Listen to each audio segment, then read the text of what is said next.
అమ్మాయి గారు, రూపా, రూపా, అమ్మాయి గారు, అమ్మాయి గారు, అమ్మాయి గారు, అమ్మాయి గారు, అమ్మాయి గారు,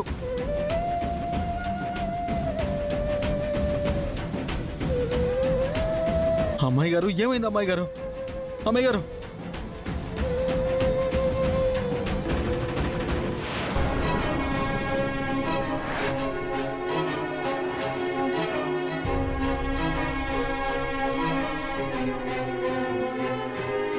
ఏం కాలేదు రాజు.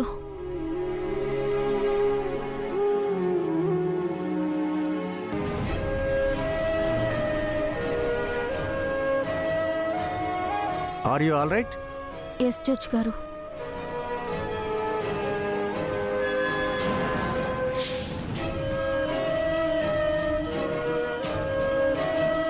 ఏమైందమ్మా? లాయర్ గారు ఇచ్చిన వాటర్ తాగడం వల్ల కళ్ళు తిరిగి పడిపోయాను జడ్జి గారు. అవి మంచినీళ్ళు. ఈ బాటిల్ మీరిచ్చారు. ఈ బాటిల్ మీద మీ వేలి ముద్రలుంటాయి. ఇప్పుడు నాకేవైనా అయితే దానికి మీరే కారణమవుతారా లాయర్ గారు? జడ్జి గారు, కత్తి మీదున్న వేలు ముద్రలు మాత్రమే ప్రామాణికంగా తీసుకుని ఈ హత్యని నిర్ధారించడం కరెక్ట్ కాదు.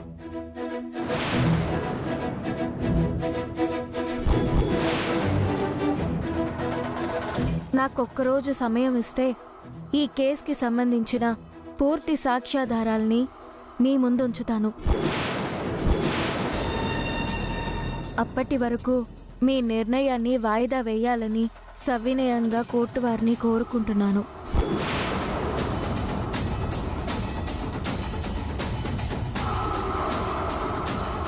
ఈ అమ్మాయి చెప్పిన దాంట్లోనూ న్యాయం ఉంది.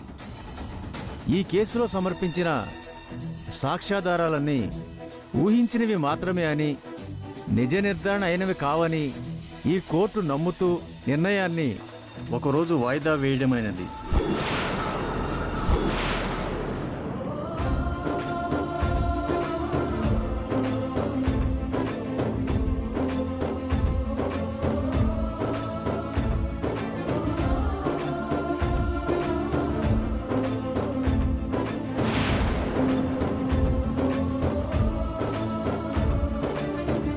Now the court is adjourned.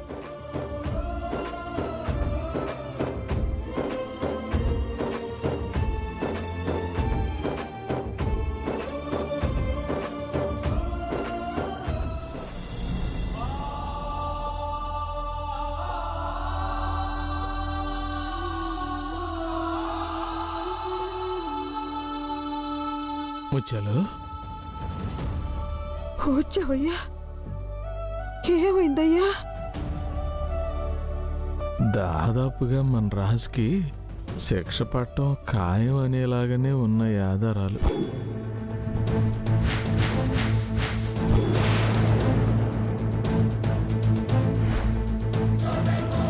కాకపోతే ఇంకో విషయం ఏంటంటే, మన రాజు హత్య చేశాడని పెద్దయ్య గురే సాక్ష్యం చెప్తే రాజీ హత్య చేయలేదని తెలివిగా అమ్మాయి గురు వాదించారు.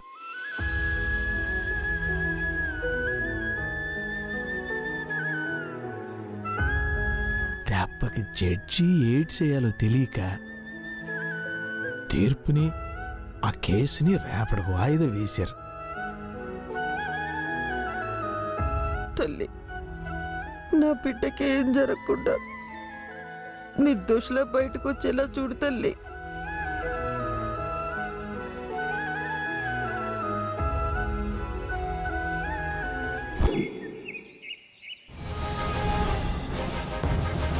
రూపా, అసలు నువ్వేం చేసావో నీకు తెలుస్తుందా? మత్తుండా చేసావా? ఆ రాజుగాడి పేరు ఎత్తకూడదు, వాడితో మాట్లాడకూడదని, వాడి మొహం కూడా చూడకూడదని ఎన్నిసార్లు చెప్పాను నీకు? అయినా నువ్వు వాడి కోసం వచ్చావంటే ఏమనుకోవాలి? సుమా, రూప అంటే చిన్నపిల్ల, దీనికి బుద్ధి లేదు. నీ బుద్ధి ఏమైంది? హాస్పిటల్కి తీసుకువెళ్తానని చెప్పావు కదా, హాస్పిటల్కి తీసుకువెళ్ళకుండా కోర్టుకి ఎందుకు తీసుకొచ్చావు? నానా, ఇందులో పిన్ని తప్పేం లేదు. నన్ను పిన్ని కోర్టుకు తీసుకురాలేదు, నేనే పిన్నిని తీసుకొచ్చాను. నార్మల్! ఓహో, అంత పెద్ద దాని అయిపోయావు నువ్వు.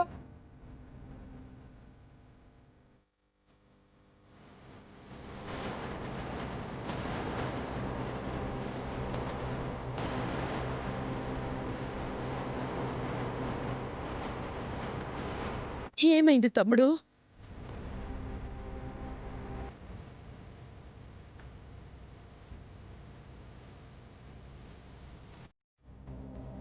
దీపక్ ఏమైందిరా? మన వాళ్ళే మన కళ్ళు పొడిచారు మమ్మీ. అంటే ఆ రాజుకి శిక్ష పడలేదా? పడింది మమ్మీ. జడ్జి గారు రాజుగారే హంతకుడా నమ్మి శిక్ష కూడా ఖరారు చేశారు. కానీ ఆయన తీర్పు చెప్పే సమయానికి మన రూపొచ్చి మొత్తం పాడు చేసేసింది.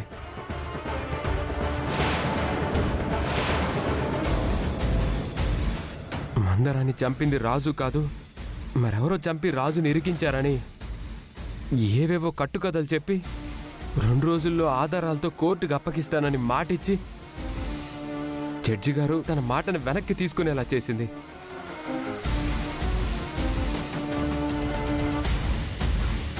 ఏంటి రూప నువ్వు చేసింది? వాడు అంతకుడని తెలిసినా కూడా వాడిని వెనకేసుకొస్తున్నావా? మా గురించి వదిలేయ్. కనీసం మీ నాన్న మాట మీదైనా నీకు నమ్మకం లేదా? మీ నాన్న కూడా వాడే హత్య చేశాడని నమ్ముతున్నాడు. అలాంటిది నువ్వు నమ్మలేకపోతున్నావు. ఎందుకు రూపా నీకు వాడంటే అంత నమ్మకం? అత్తయ్య, మందారాన్ని రాజు ఎలా చూసుకునేవాడో మీకంటే నాన్నకే బాగా తెలుసు. మీకు కూడా తెలుసు అనుకో. అసలు మందారాన్ని చంపాల్సిన అవసరం రాజు కంటే ఎక్కువ ఎవరికుందో కూడా మీకే బాగా తెలుసు. ఇక్కడున్న అందరికీ తెలుసు రాజు ఈ తప్పు చేసి ఉండడని. రాజు గురించి పూర్తిగా తెలిసిన మనమే రాజును అనవసరంగా ఇరికించడం తప్పనిపించింది అత్తయ్య. రూపా, ఇప్పుడు తప్పప్పుల గురించి ఎవరు అడగట్లేదు. అసలు నువ్వు కోర్టుకి ఎందుకు వచ్చావు? ఆ రాజుగారిని ఎందుకు వెనకేసుకొచ్చావు అని అడుగుతున్నాను. మీరు కూడా ఏంటి నాన్న, అన్నీ తెలుసు కూడా. స్టాప్ ఇట్ రూపా. అన్నీ తెలుసు కాబట్టే ఇలా మాట్లాడుతున్నాను. ఆ రాజుగాడి గురించి ఆలోచించే ముందు ఈ పిల్లవాడి గురించి ఒక్కసారి ఆలోచించు.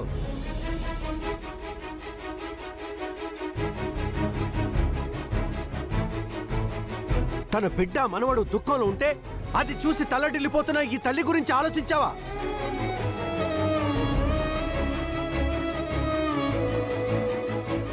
నేను కోర్టుకొచ్చింది కూడా వీళ్ల గురించి ఆలోచించే నాన్న.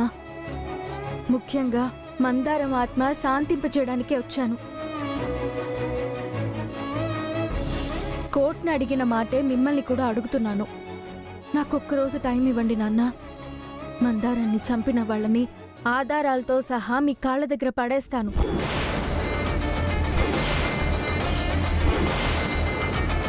ప్లీజ్ నాన్న. రూపా, నువ్వింకా వాడి మాయలోనే ఉన్నట్టున్నావు. వాడు పచ్చి మోసగాడు రూపా. నీకంటే ముందు ఆ రేణుకని పెళ్లి చేసుకుంటానని నమ్మించాడు. ఆ తర్వాత నీ మెళ్ళో తాళి కట్టి నిన్ను ఎటూ కాకుండా చేశాడు. ఇప్పుడు ఇంకో అమ్మాయి మెళ్ళో తాళి కట్టడానికి రెడీ అయిపోయాడు. దీన్ని బట్టి వాడు ఎలాంటి వాడో అర్థం చేసుకో. ఆ పిచ్చితోనే మందరాన్ని కూడా ఏదో చెయ్యబోయి. అత్తయ్య, రాజు గురించి ఇంకొక మాట తప్పుగా మాట్లాడినా ఏం చేస్తానో నాకే తెలీదు. రూపా, చూడండి నాన్న, ఎన్నో ఏళ్లుగా మీ దగ్గర నమ్మకంగా ఉన్న రాజుని ఎలా పడితే అలా అంటుంది. అంటే మీ నమ్మకాన్ని తప్పు పడుతుంది నాన్న. రూపా, అయిపోయిన దాని గురించి ఆలోచించాలనుకోవట్లేదు. జరగబోయే దాని గురించి ఆలోచించాలి. నువ్వు మళ్ళీ ఆ రాజు విషయంలో కోర్టుకు రావాల్సిన అవసరం లేదు.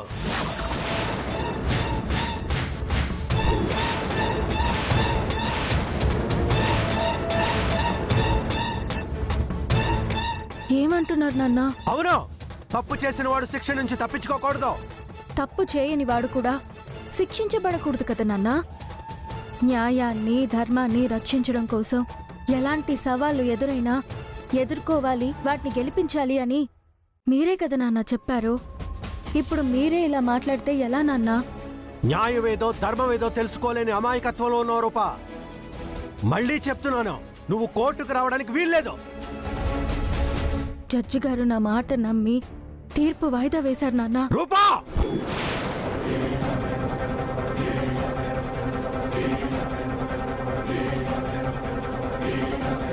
సరే, నేను రాను నాన్న.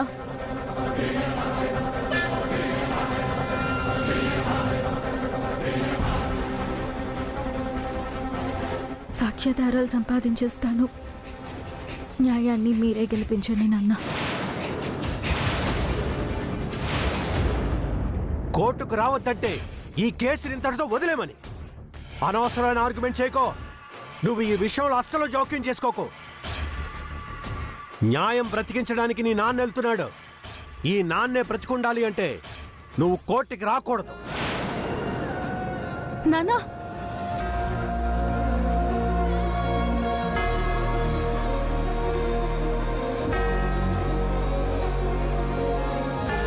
భగవంతుడా, రాజు విషయంలో నాన్న ఎందుకు ఇంత పట్టుదలగా ఉన్నారో తెలియడం లేదు. రాజు ఎలాంటి తప్పు చేయడు. రాజుని నువ్వే కాపాడాలి.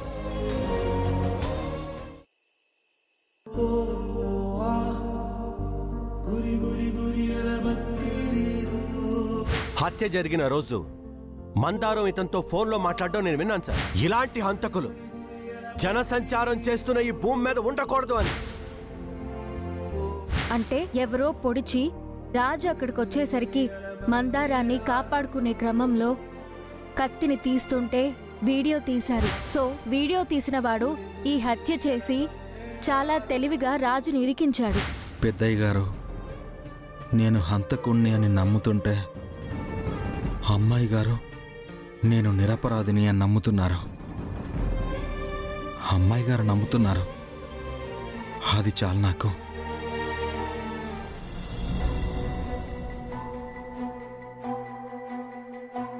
అమ్మాయి గారు అంత ధైర్యంగా కోర్టుకొచ్చారు. మరి ఇంటికెళ్ళాక పెద్దయ్య గారు ఏమంటారో ఏమో పాపం. అమ్మాయి గారు ఎలా ఉన్నారో ఎలా తెలుసుకోవాలి? రేపు అమ్మాయి గారు కోర్టుకొస్తారా లేదా?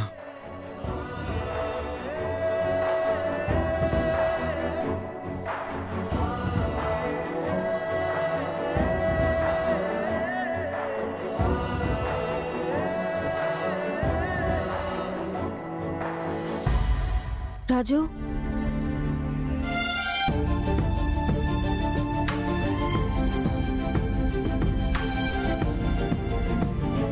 సార్, లాక్ ఓపెన్ చేయరా?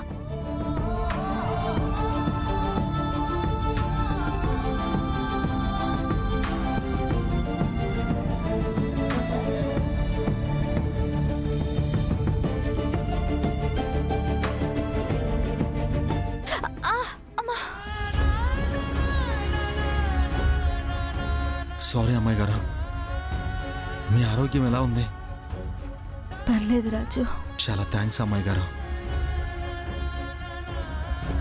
శిక్ష పడిపోయింది అనుకున్నాను.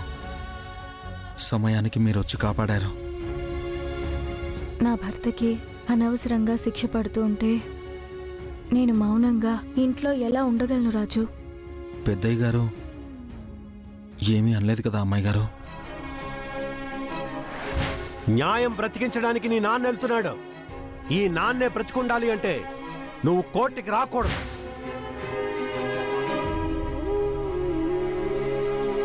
రేపు కోర్టుకి రాకూడదన్నారు రాజు.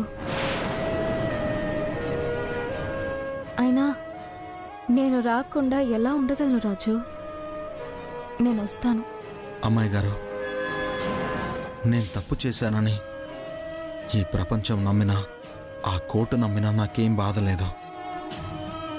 నేను తప్పు చేయలేదని మీరు నమ్మారు. అది చాలు నాకు. ఎప్పుడు తిన్నావో ఏంటో, దా భోంచేద్దు గాని.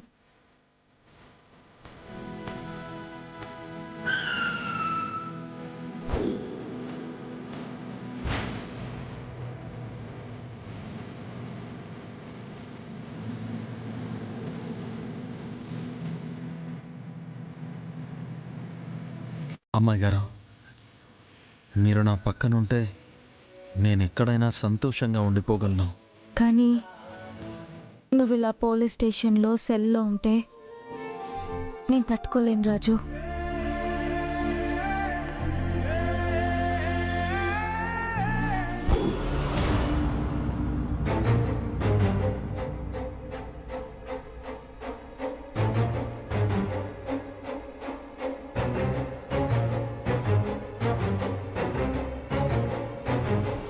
తిను రాజు.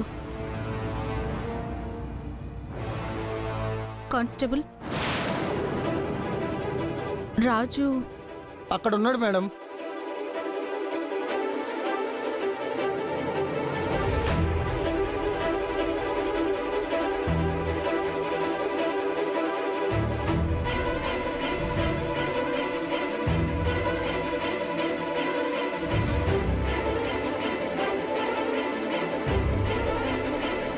ఏంటి రాజు, సీఎంకి కాబోయే అల్లుడు ఉండి ఇలాంటి భోజనం తింటున్నావు?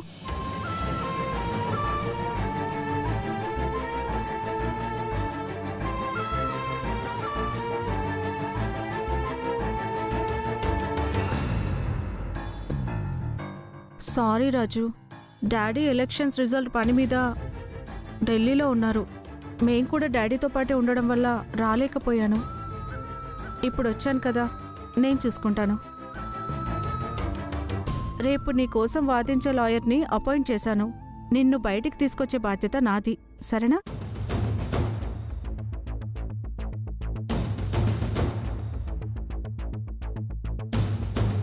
అయినా నువ్వు సీఎంకి కాబోయే అల్లుడివి. ఒక్క మాట చెప్పుండుంటే నిన్ను సీఎం లాగా ట్రీట్ చేసి ఉండేవాళ్ళు కదా. నేను చెప్తానుడు. వద్దు కానిస్టేబుల్ శ్వేత, పోలీస్ స్టేషన్లో హత్య చేసిన ముద్దాయి స్థానంలో ఉండి మీ డాడీ పేరుని వాడుకోవడం నాకు ఇష్టం లేదు. అలా వాడుకుంటే నిజంగా నేను తప్పు చేసినట్టు ఒప్పుకున్నట్టే అవుతుంది. నువ్వు సూపర్ రాజు, అందుకే నువ్వంటే నాకు అంత ఇష్టం.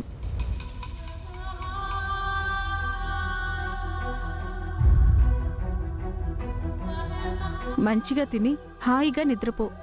రేపు నిర్దోషిగా మచ్చలేని మహారాజులాగా నిన్ను బయటికి తీసుకొస్తాను.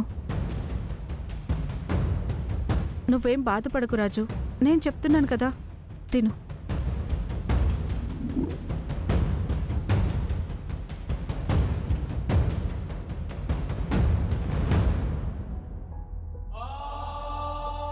తిను.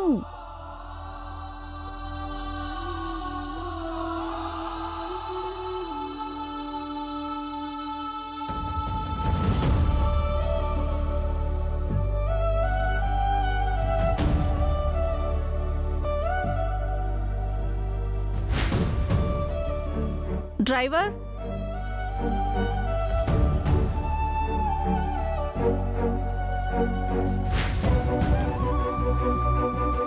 ఓకే రాజు, ఈ ఒక్క రాత్రి ఓపిక పట్టు. నిన్ను నిర్దోషిగా బయటికి తీసుకొచ్చి త్వరలోనే మంచి ముహూర్తం చూడమని చెప్పి పెళ్లి చేసుకుందాం. అప్పుడు అందరూ ఈ కేసు గురించి మర్చిపోయి మన పెళ్లి గురించే మాట్లాడుకుంటారు. సరేనా? Good night.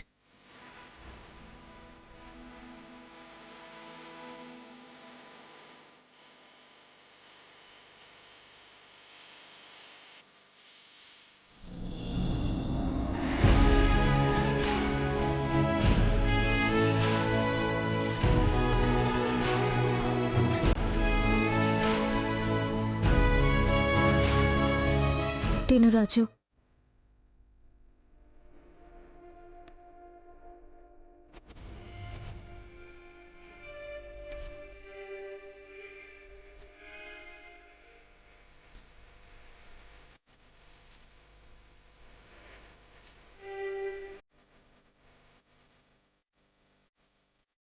అమ్మాయి గారు, మీరు ఇంట్లో కనిపించకపోతే మళ్ళీ ప్రాబ్లం అవుతుందేమో. మీరు వెళ్ళండి.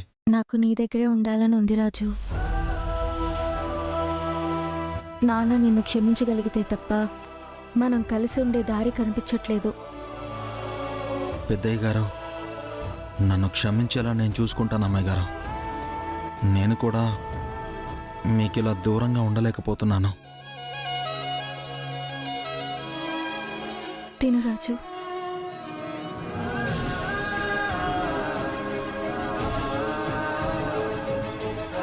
మేడం,